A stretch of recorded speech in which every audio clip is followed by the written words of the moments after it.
continuing on that idea of permutations, so we started with the factorial notate or fundamental counting principle, which is just that kind of special kind of permutation. Now we're going to talk about what's known as factorial notation. So we'll get into the definition of an actual permutation, which is the arrangement of distinguishable objects in a definite order. For example, the objects A and B have two permutations, AB and BA.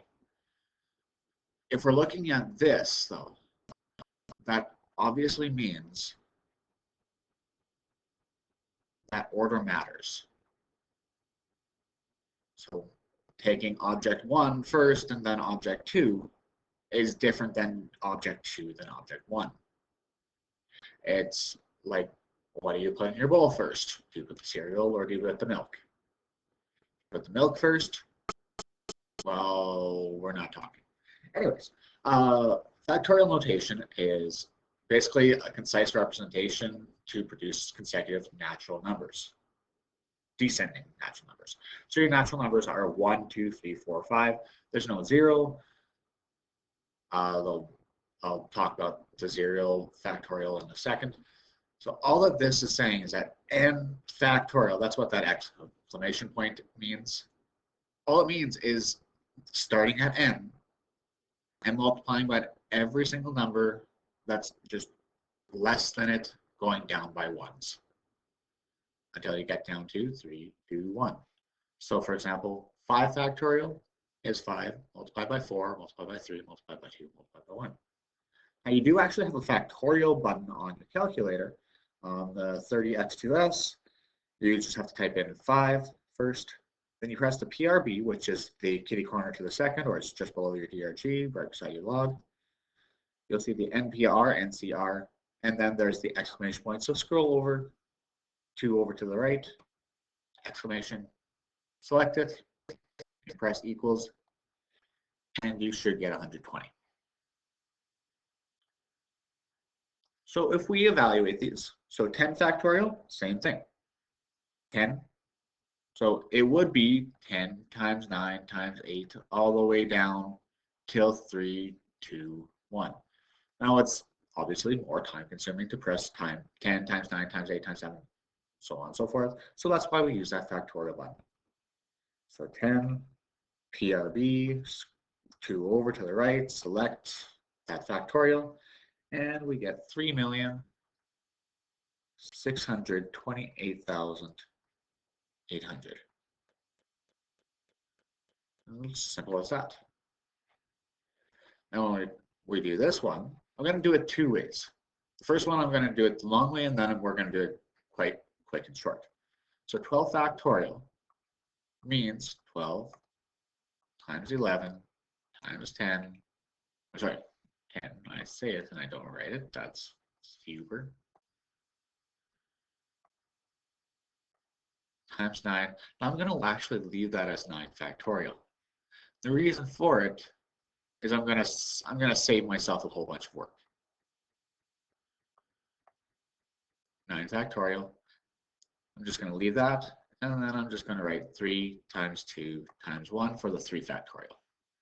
Now the reason I'm writing it like this is because if I have a 9 factorial in my numerator and a 9 factorial in my denominator, I can just cancel off. Likewise, I can also reduce a 3 and 2 with a 12, just be left with 2. Because 3 times 2 is 6, 12 divided by 6 is just 2. So we get a final answer, 2 times 11 times 10 of 220. Now, if we type that into our calculator, we'd have to make sure that we put the 12 factorial in brackets and our entire denominator, our 9 factorial, 3 factorial in brackets as well. Now, technically, you don't need to put the numerator, but it just will save you some potential headache. And you still get 220. There will be some times that you might not be able to plug things straight into your calculator. So being able to do this cancellation is going to be a really big thing, which actually ties directly into that second example. Because we're going to simplify this. And we're going to simplify this because we don't have any numbers. Well, we kind of do, but we don't have a starting point. We have n plus 2 and n. Well, we don't know what those are. All that we know is that anything factorial is just starting at that number, going one less, one less, one less, all the way down till we get 3, 2, 1. So what we're going to do is we're going to actually use this same idea of what we did here to help us with the next example. So just going to keep that in mind.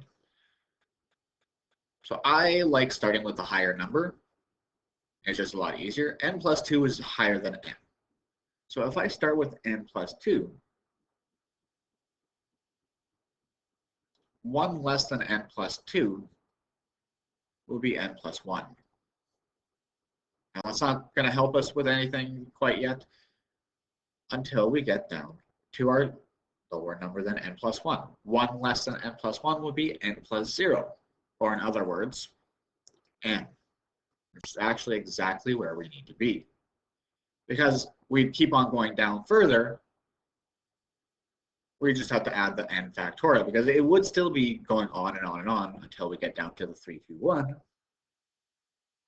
But this one we don't have to worry about it, because we can quickly and simply cancel things off.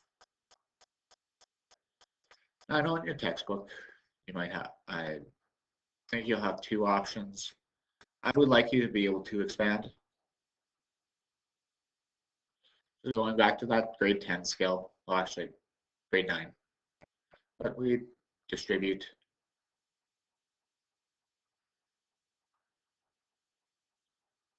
one set of brackets onto the other, n times n. Now I'll keep it color coded just for now. N squared, n times 1 will be n. 2 times n will be 2n. 2 times 1 is 2. So when we combine our like terms, we have n squared plus 3n plus 2, because we can only combine those n terms. The next question is a trick question, and the only really reason is because I have some questions that I ask you to do that are in your textbook that are identical to it. N plus 5 multiplied by n plus 4. Well, the trick to it is, what's 1 less than n plus 5? It's already n plus 4. So this would further simplify. I'm going to write it down here because I want to explain it a little bit more. If you already understand it, you can kind of skip over to the next example, but all that it is would be n plus 5 factorial, because we already have 1 less than it, and it would be continuing on and on. Further explanation to this one would just be this. What's 1 less than n plus 4? Well, it'll be n plus 3. And you keep on going, it'd be n plus 2, n plus 1. Because it would just keep on going on until 3, 2, 1, it's already written in the exact form of starting at n plus 5 and going down to 3, 2, 1. That's where we just get n plus 5 as our n plus 5 factorial as our answer. Now, when I started with question A, oh, looks like I have a little bit of typo stuff to fix up. Just a mechanical thing.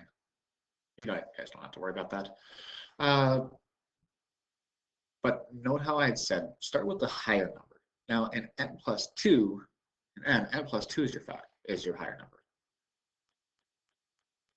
In n minus 2 and n minus 1, a higher number would actually be n minus 1. Because you only subtract 1 from a number, it's going to be a lot higher than subtracting 2 from the number. So if I start with the n plus or n minus 1, 1 less than n minus 1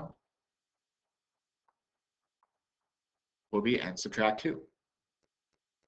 And that's going to save us all the extra bit of practice and work because the numerator is already n subtract 2. So we can subtract or cancel that entire thing off. Now we're canceling it off with the factorial. The factorial is not a separate entity. It's not a separate thing. It's an actual part of the n minus 2 because it's still n minus 2, n minus 3, n minus 4, n minus 5, keep on going on. But it's all one thing. Now, finish it off. Your answer is not just n minus 1. Because we cancel something off, just like fractions. We cancel it off, we'd still be left with 1. Now this in the denominator would be n minus 1 times 1, but that's not going to change anything. Last question, we're going to bring back some foundations 10 scales again, but let's start with canceling off. Let's start with the left side. Bigger number is n plus 4. So we go with n plus 4 and add 3 and add 2. Oh, that's going to allow us with that, because we'll continue on n plus 2 factorial. It's going to be able to cancel everything off there. Cancel, cancel. Now still equals 6. And that's where we're going to get into some practice. Now, in the interest of kind of saving a little bit of work, we're just going to distribute this right away, so on and so forth. So we would get n squared. N times 3 is 3n.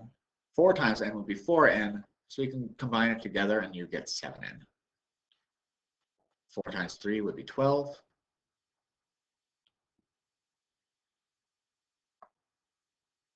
And then we're going to use the foundations 20 scale. Getting one side equal to 0. Subtracting the 6. N squared plus 7n plus 6 equals 0. And now that it equals 0, we would factor this left side as a simple trinomial. So that factoring, product and sum, product of 1 times 6 is 6, sum of 7. So the two numbers that have a product of 6 and a sum of 7 would just be 6 and 1. So this would factor into x plus 6 and n add 1. After we're done here, we set both of them equal to 0. I'm just going to change my color. N plus 6 equals 0, and n plus 1 equals 0. By solving them, this one would be subtracting 6 from both sides, so n would be negative 6. And this one we were subtracting 1 from both sides, which is negative 1. Now, pretty much all the questions that I have, there's only going to be one answer. And it goes back to kind of that definition of that factorial. It's descending natural numbers. So when we plug negative 1 into here, we'd have negative 1 plus 4 factorial over negative 1 plus 2 factorial. So negative 1 plus 4 is 3. Negative 1 plus 2 is 1. And 3 factorial is 3 times 2 times 1. Divided by 1 factorial, which is just 1. That's going to equal 6. But when we do negative 6 plus 4, and negative 6 plus 2, negative 6 plus 4 is negative 2. Negative 6 plus 2 is negative 4. You can't do negative numbers because natural numbers only start with positive 1 and go up. You can't start at a negative number. It's not descending integers, because if with descending integers, you'd actually go down to negative infinity, and then you'd have a completely diverging series. Anyways, basically you can't do that. So the n cannot be -6. Actually, we'll go with proper notation and just say it can't equal. That will allow it. So with all of that, you can go have some fun.